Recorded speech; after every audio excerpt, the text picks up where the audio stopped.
మహిళలను విద్యార్థులను వేధించే వారికి ఇక ఇన్స్టంట్ షాక్లు తప్పవు. ఆ విధమైన పవర్ఫుల్ షూస్ రెడీ అయ్యాయి. మహిళలను వేధిస్తే చాలు వారికి కరెంట్ షాక్ ఇచ్చేలా తయారు చేశాడు రాజస్థాన్ కు చెందిన ఓ పాలిటెక్నిక్ విద్యార్థి. అల్వార్ జిల్లాలోని లిలీ గ్రామానికి చెందిన పాలిటెక్నిక్ కళాశాలలో 3వ సంవత్సరం చదువుతున్న విద్యార్థి వివేక్ చౌదరి దాదాపు 2 నెలల పాటు శ్రమించి 3,500 రూపాయల ఖర్చుతో ఈ స్పెషల్ షూస్ ను తయారు చేశాడు. ఈ బూట్లను ధరించిన మహిళ ఏదైనా ఇబ్బందిలో ఉన్నప్పుడు బూట్ల వెనుక భాగాన్ని బలంగా నీళ్ల వైపుకు నెట్టాలి.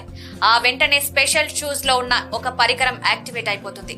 ఆ తర్వాత సదరు మహిళను వేధిస్తున్న వ్యక్తికి కరెంటు షాక్లు తగలడం మొదలవుతుంది. షూస్ లో ఉండే ఈ ప్రత్యేక పరికరాన్ని ఒకసారి ఫుల్ గా ఛార్జ్ చేస్తే వరుస పెట్టి 1000 షాక్లు ఇవ్వగలదు. అంతేకాదు ఈ షూస్ లో జీపీఎస్ లొకేషన్ ట్రాకర్ సైతం ఉన్నాయి. వేధింపులు, దాడిని ఎదుర్కొంటున్న బాధిత మహిళ లొకేషన్ వివరాలు, ఆమెకు సంబంధించిన 3 కుటుంబీకుల ఫోన్ నంబర్లకు చేరతాయి.